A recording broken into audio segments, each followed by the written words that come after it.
Bismillahirrahmanirrahim. Assalamualaikum warahmatullahi wabarakatuh. Alhamdulillahirabbil alamin. Wassalatu wassalamu ala Rasulillah wa ala alihi washabihi wa mawalah amma ba'd.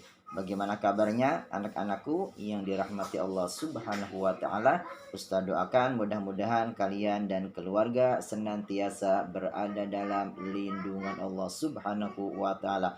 Amin ya robbal alamin. Ya baiklah, anak-anakku yang soleh dan soleha, kita bertemu kembali di mata pelajaran tematik kelas 3. Masih membahas tema satu, yaitu tentang pertumbuhan dan perkembangan makhluk hidup.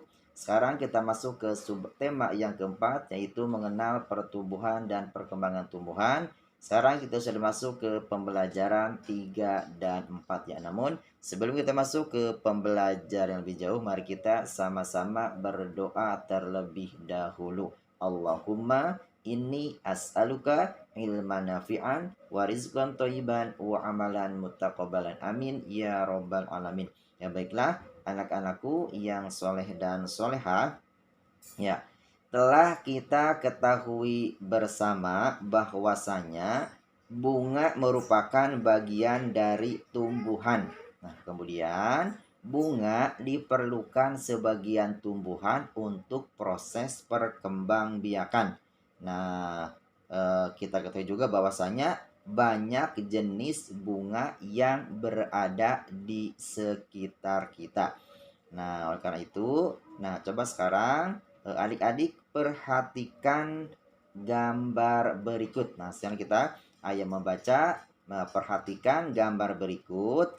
Nah, bahwasanya yaitu di buku cetak kalian ada di halaman 196. Ya, perhatikan gambar berikut. Ya, berdasarkan gambar tersebut dapat diketahui bahwa bunga mempunyai 5 bagian, yaitu ada tangkai, kelopak, mahkota, benang sari, dan putik.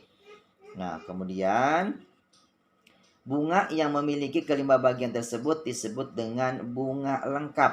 Nah, akan tetapi bunga yang tidak memiliki salah satu bagian tersebut disebut dengan bunga tidak lengkap. Nah, perhatikan bahwasanya bunga yang memiliki putik dan benang sari dalam satu bunga disebut dengan bunga sempurna. Adapun bunga yang tidak memiliki putik dan benang sari dalam satu bunga disebut dengan bunga tidak sempurna. Jadi ada yang namanya bunga lengkap dan tidak lengkap, ada juga yang bunga sempurna dan bunga tidak sempurna. Ya, perbedaannya gampang ya. Kalau bunga lengkap itu yaitu adalah bunga yang memiliki kelima bagian tersebut. Ya, yang tadi ada tangkai, kelopak, mahkota, benang sari, dan putik. Itu bunga lengkap. Nah, kalau bunga sempurna itu bunga yang memiliki putik dan benang sari dalam satu bunga. Nah, mudah-mudahan kalian bisa membedakan antara bunga lengkap dan bunga sempurna.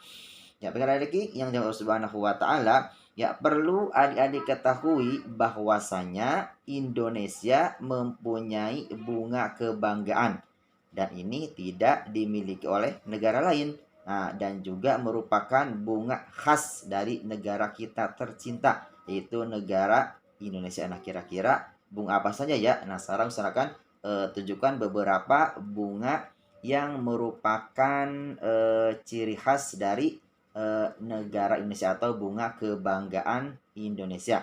Di sini yaitu ada bunga bangkai atau bunga rafflesia.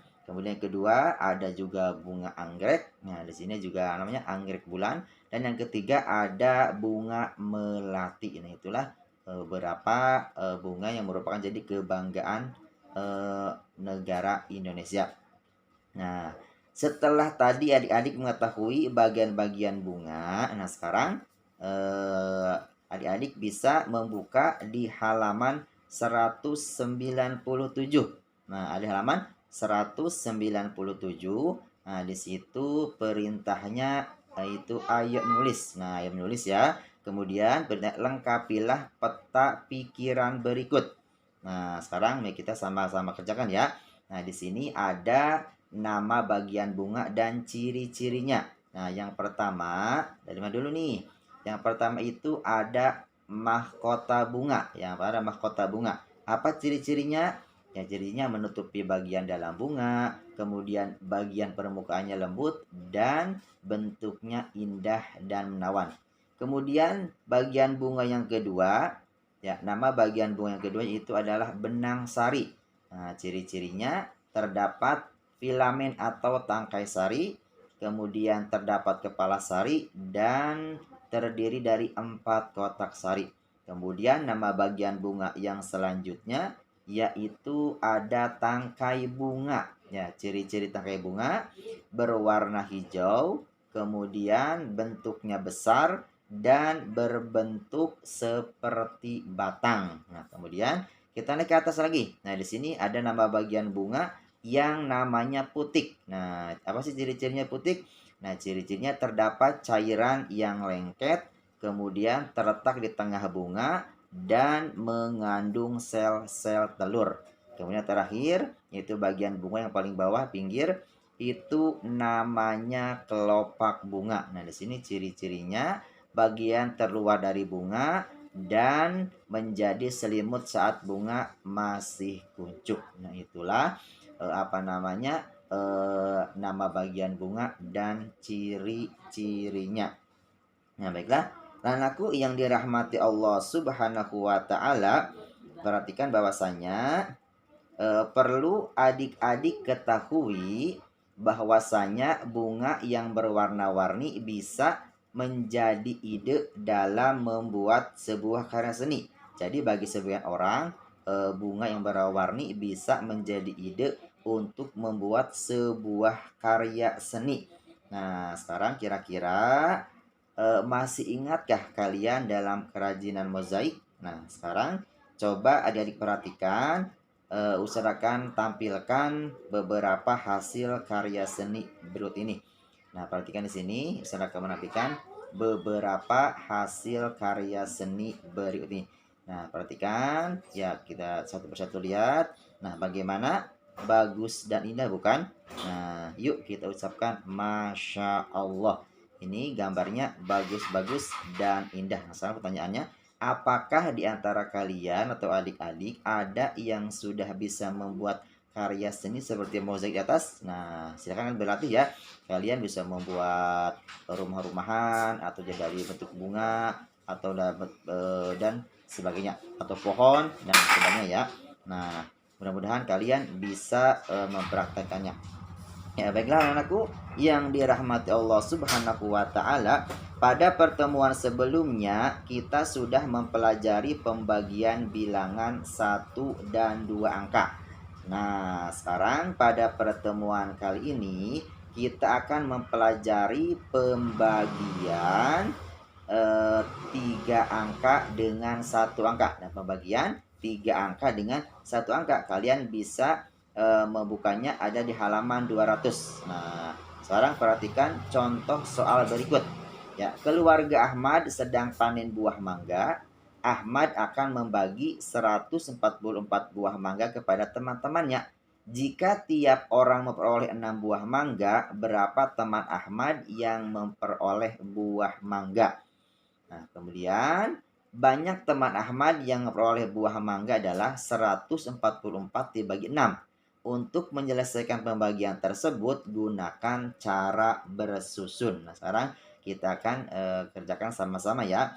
Yang pertama yaitu 1 dibagi 6. Ya, tidak bisa ya. 1 dibagi 6 tidak bisa. Berarti kita tambah lagi 4. Berarti 14 dibagi 6. Hasilnya berapa? 14 bagi 6. Hasilnya 2. Kita tulis 2. Nah, kemudian setelah itu kita kalikan 6 kali 2. Ya, 6 kali 2 hasilnya 12. Kita tulis 12. Nah, kemudian setelah itu kita kurangi. Ya, 14 dikurangi 12. Nah, di sini hasilnya 2. Kemudian 4 turun ke bawah. Nah, sekarang kita bagi 24 bagi 6. Ya, 24 bagi 6. Nah, hasilnya berapa?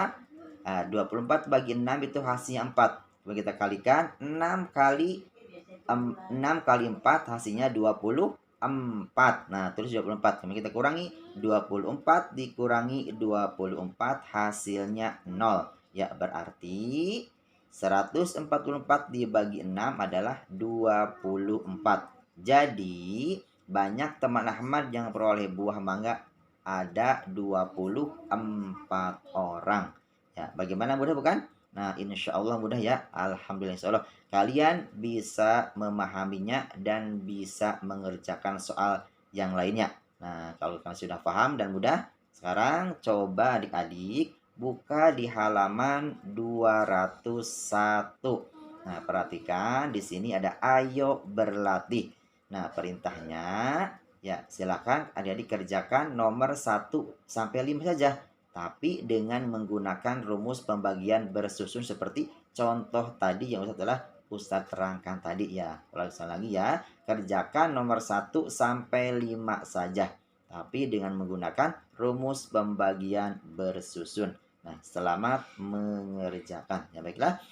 Anak-anakku yang dirahmati Allah Subhanahu wa taala, ya, pada pertemuan sebelumnya kita juga sudah mempelajari pertumbuhan dan perkembangbiakan tumbuhan biji.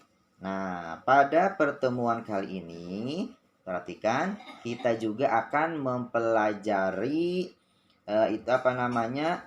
pertumbuhan dan perkembangbiakan melalui umbi. Nah, di sini berarti ada umbi batang, umbi lapis dan umbi akar. Jadi pada pertemuan ini kita akan mempelajari perkembangbiakan tumbuhan dengan cara umbi batang, umbi lapis dan umbi akar. Nah, sekarang coba adik-adik ya silakan adik baca di halaman 202 sampai 203. Nah, dari mulai umbi batang, kemudian yang selanjutnya ada umbi lapis, ada umbi akar. Ya, silakan adik-adik baca ya dengan teliti ya, kata per kata, kalimat per kalimat, paragraf per paragraf. Nah, bagaimana? Sudah bacanya? Nah, kalau sudah membacanya, ya silakan adik-adik bisa melanjutkan. Kita akan membuka di halaman 204. Nah, sini kita perintahnya adalah ayo menulis. Perhatikan. Ya, di sini perintahnya kalian buka di halaman 204, ayo menulis. Nah, bedakan cara berkembang biak tumbuhan berikut. Nah, yang pertama itu adalah berkembang biak dengan umbi akar, umbi lapis atau umbi batang. Nah, bedakan dalam bentuk tabel seperti berikut atau seperti tabel di bawah ini. Perhatikan, di sini ada nomor 1-10. Kemudian ada nama tumbuhan. Ya, ada bawang merah, bawang putih, bunga bakung, wortel, singkong, dahlia, lobak, bunga tulip, kentang, dan ubi jalar. Kemudian kira-kira berkembang biak dengan apa? Apa dengan umbi akar, umbi lapis, dan umbi batang. Nomor 1. Kita lihat di sini ya, nama tumbuhannya bawang merah. Kira-kira dengan apa berkembang biaknya? Iya, dengan umbi lapis. Kemudian bawang putih berkembang biak dengan masih umbi lapis. Kemudian ada bunga bakung berkembang biak dengan umbi lapis juga. Nomor 4, wortel. Kira-kira dengan apa berkembang biaknya? Iya, dengan umbi akar. Kemudian ada singkong berkembang biak dengan umbi akar. Kemudian ada dahlia berkembang biak dengan umbi akar. Kemudian ada lobak berkembang biak dengan masih umbi akar. Nah, yang nomor 8 ada bunga tulip. Kira-kira dengan apa berkembang biaknya? Ya, dengan umbi lapis. Kemudian ada kentang berkembang biak dengan umbi batang. Kemudian ada ubi jalar berkembang biak dengan umbi batang. Nah, itulah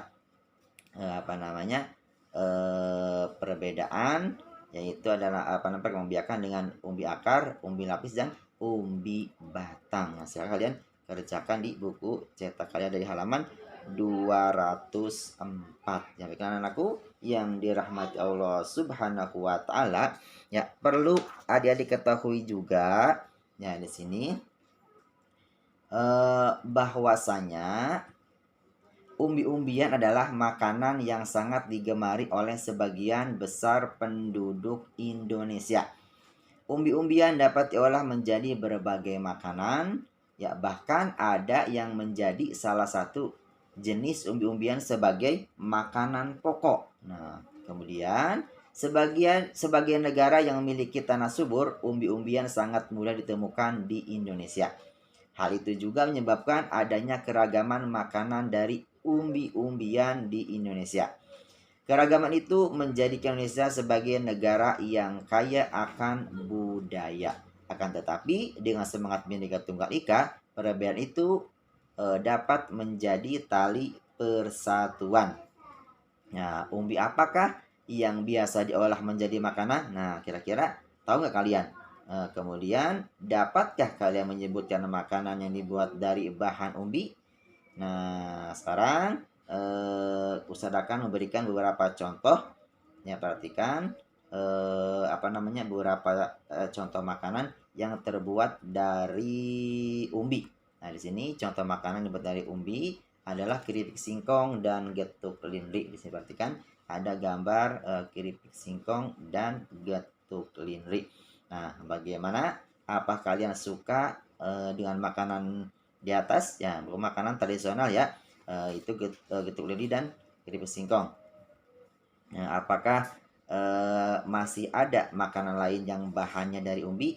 Nah, sekarang waktunya kalian mengerjakan tugas. Nah, di sini tugasnya cuma satu. Nah, perhatikan. Sebutkan 5 nama makanan yang terbuat dari bahan umbi selain tadi ya, selain keripik singkong dan getuk linri. Insya Allah gampang dan mudah. Baiklah, anakku yang dirahmati Allah Subhanahu wa taala, ya mungkin itu saja yang dapat saya sampaikan pada pertemuan kali ini. Kurang lebihnya mohon maaf ya, barang kurang atau hilafan ataupun ada kata-kata yang kurang berkenan. Yang mudah-mudahan kalian dapat memahami apa yang telah tadi Ustadz sampaikan. Ya, semoga bermanfaat. Sampai jumpa lagi di video pembelajaran selanjutnya. Mari kita sama-sama tutup dengan membaca doa kafaratul majlis. Subhanaka Allahumma wa bihamdika asyhadu alla ilaha illa anta astaghfiruka wa atubu ilaik. Barakallahu fikum. Wassalamualaikum warahmatullahi wabarakatuh.